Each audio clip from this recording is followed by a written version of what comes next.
Antes de orarmos, vamos separar um momento para ouvir a palavra de Deus e aquietar o coração diante da presença do Senhor. A carta aos Filipenses, capítulo 2, versículos 3 ao 9, nos revela uma das descrições mais profundas sobre quem Jesus é e como ele viveu enquanto esteve nesta terra. A palavra nos ensina a não agir por egoísmo ou vaidade, mas com humildade, considerando os outros superiores a nós mesmos. Jesus, sendo Deus, possuindo toda a glória, poder e autoridade, não se apegou à sua posição divina. Ele não veio ao mundo para ser exaltado pelos homens, nem para receber aplausos. Pelo contrário, ele esvaziou a si mesmo, tomou forma de servo e se fez semelhante aos homens. Isso revela o coração de Cristo. Um coração humilde, um coração disposto a descer, para que outros pudessem ser levantados. Ele abriu mão da glória para carregar a nossa vergonha. Ele escolheu o caminho da obediência para nos dar vida. E a palavra nos diz claramente que essa mesma mente que houve em Cristo Jesus esteja em nós.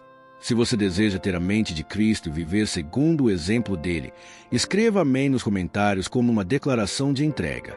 A palavra de Deus, na carta aos Filipenses, capítulo 2, versículos 3 a 9, nos revela algo poderoso sobre quem Jesus é e como ele viveu nesta terra. Mesmo sendo o Filho eterno de Deus, possuidor de toda glória, autoridade e poder, ele não se apegou a essa posição. Jesus não veio para ser admirado, nem para receber aplausos humanos. Ele deixou o trono do céu, onde os anjos o adoravam, e entrou em um mundo marcado pela dor, pelo pecado e pela fraqueza. A Bíblia diz que ele se esvaziou de sua glória e se fez semelhante aos homens. Essa atitude revela uma humildade que o mundo não compreende. Enquanto a natureza humana luta por reconhecimento e status, Jesus escolheu o caminho oposto. Ele se fez pequeno para carregar a nossa vergonha. Ele se humilhou para nos levantar. Essa é a essência do coração de Cristo. Um coração que não busca destaque, mas entrega. Um coração que não exige honra, mas escolhe amar até o fim. E a palavra nos chama a permitir que esse mesmo sentimento esteja em nós. Se você deseja aprender a viver com a humildade de Jesus, escreva "Quero o coração de Cristo" nos comentários. A humildade de Jesus não ficou apenas em palavras. Ela se manifestou em ações. Ele não veio ao mundo para ser servido, admirado ou exaltado pelos homens. Ele veio para servir. Imagine isso por um instante. Aquele que criou o universo, que formou as estrelas e sustenta todas as coisas com o poder da sua palavra, se ajoelhou para lavar os pés de pescadores simples e cobradores de impostos. As mãos que moldaram o homem tocaram leprosos. Os olhos que veem todas as coisas olharam com compaixão para os esquecidos e rejeitados. Jesus serviu amigos, estranhos, multidões e até aqueles que traíram. Toda a sua vida foi marcada por entrega, amor e serviço. E o maior ato de serviço foi a cruz. Ali, ele carregou o peso do pecado da humanidade. Pagou um preço que nenhum de nós poderia pagar. Deu a própria vida para que nós pudéssemos ser livres. Esse é o coração de Cristo. Uma vida derramada por amor ao Pai e ao próximo. E nós, como seus seguidores, somos chamados a viver esse mesmo espírito de serviço. Não apenas quando é conveniente. Não apenas quando somos reconhecidos. Mas quando servimos em obediência a Deus, mesmo quando ninguém vê. Se você deseja ter um coração servo como o de Jesus, escreva "Quero servir como Cristo" nos comentários. Talvez a parte mais difícil do exemplo de Jesus seja a obediência. Jesus foi obediente mesmo quando isso custou tudo. No jardim do Getsêmani, na noite antes da cruz, ele sentiu um peso tão profundo que declarou: "A minha alma está profundamente triste até a morte." Em oração, ele clamou ao Pai, dizendo: "Se for possível, afasta de mim este cálice. Contudo, não seja feita a minha vontade, mas a tua." Ali, a obediência foi levada ao limite. O sofrimento que estava diante dele era real. A dor, a humilhação e o peso do pecado da humanidade eram esmagadores. Ainda assim, Jesus escolheu se render à vontade do Pai. Isso é ter a mente de Cristo. Obedecer mesmo quando dói. Obedecer mesmo quando exige morrer para os próprios desejos. Obedecer mesmo quando ninguém entende. A verdadeira obediência não é parcial. Ela não acontece apenas quando é fácil ou confortável. A obediência genuína sempre custa algo. Para Jesus, custou a própria vida. E ele nos chama a segui-lo, negando a nós mesmos, deixando o orgulho, a vaidade e a vontade própria, para que o plano de Deus se cumpra em nós. Essa entrega não nos diminui, ela nos transforma. Se você deseja aprender a obedecer a Deus mesmo quando é difícil, escreva "Eu escolho a vontade de Deus" nos comentários. Talvez a parte mais difícil do exemplo de Jesus seja sua obediência. Ele foi obediente mesmo quando isso lhe custou tudo. No jardim do Getsêmani, na noite anterior à cruz, Jesus sentiu o peso da dor de forma profunda. A Bíblia nos mostra que ele declarou que sua alma estava profundamente angustiada, até a morte. Em oração, ele clamou ao Pai dizendo que, se fosse possível, aquele cálice fosse afastado. Mas logo em seguida, ele se rendeu completamente e disse: "Contudo, não seja feita a minha vontade, mas a tua vontade." Nesse momento, a obediência de Jesus foi provada ao extremo. O sofrimento que viria, a cruz, a humilhação, o pecado que ele carregaria, tudo isso era pesado demais para a compreensão humana. Ainda assim, Jesus escolheu obedecer.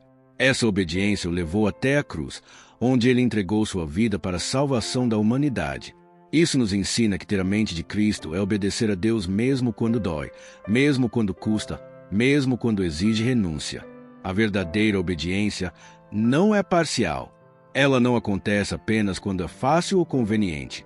Ela exige que morramos para nossos próprios desejos, nosso orgulho e nossa vontade, para que a vontade do Pai se cumpra em nós. Esse é o chamado que Jesus nos faz. Segui-lo mesmo quando o caminho é estreito, confiando que Deus sempre sabe o que está fazendo. Se você deseja aprender a obedecer a Deus mesmo quando é difícil, escreva "Eu escolho obedecer" nos comentários como uma declaração de fé. Existe um princípio poderoso no reino de Deus que nunca falha. A exaltação sempre vem depois da obediência. A glória vem depois da renúncia. A vitória vem depois da cruz. A palavra nos ensina que, porque Jesus se humilhou, porque escolheu servir, porque obedeceu até a morte, Deus o exaltou soberanamente e lhe deu o nome que está acima de todo nome.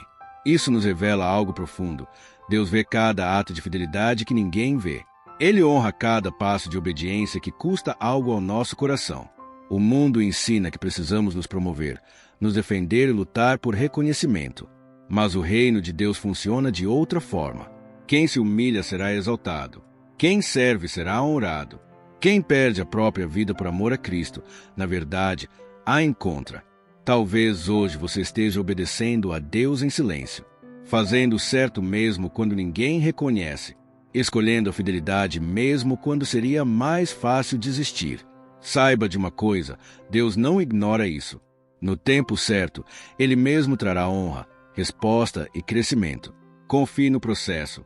O mesmo Deus que conduziu Jesus da cruz à glória está conduzindo você, passo a passo, para cumprir o propósito que Ele estabeleceu sobre a sua vida. Se você escolhe obedecer a Deus mesmo quando é difícil, escreva "Eu escolho obedecer" nos comentários como um compromisso diante do Senhor. Tudo o que aprendemos com a vida de Jesus nos conduz a uma decisão diária. Não é apenas admirar quem Ele foi, mas escolher viver como Ele viveu. Com humildade, com serviço, com obediência total ao Pai. Jesus mostrou que o caminho do reino não é o da exaltação imediata, mas o da entrega. Não é o da autopromoção, mas o da renúncia. Não é o de viver para si, mas o de viver para Deus. E por causa dessa entrega completa, Deus o exaltou acima de tudo e de todos, dando-lhe o nome que está acima de todo nome. Esse é o princípio do reino. Primeiro a cruz, depois a glória. Primeiro a obediência, depois a vitória. Hoje, o mesmo convite está diante de nós. Permitir que o Espírito Santo forme em nós a mente de Cristo. Morrer para o orgulho. Silenciar o ego. Escolher servir, mesmo quando ninguém vê. Obedecer, mesmo quando custa. Agora, vamos orar juntos. Pai Celestial, eu me coloco diante de Ti reconhecendo que preciso ser transformado. Ensina-me a viver como Jesus viveu. Dá-me um coração humilde, um espírito servo e uma fé obediente. Remove de mim toda ambição egoísta, todo desejo que não vem de Ti. Que a minha vida não seja guiada por aplausos humanos, mas pela Tua vontade. Ajuda-me a dizer todos os dias, não seja feita a minha vontade, mas a Tua. Que eu viva para a Tua glória. Que eu sirva com amor. Que eu obedeça com fidelidade. E que, através da minha vida, outras pessoas conheçam a Cristo. Eu entrego tudo a Ti. Meu coração, meus planos, meu futuro. Que a mente de Cristo viva em mim. Em nome de Jesus. Amém. Se essa oração falou com você, escreva amém nos comentários como um compromisso com Deus. E compartilhe este vídeo com alguém que precisa aprender a viver como Jesus hoje. Você pode ser instrumento de transformação na vida de alguém.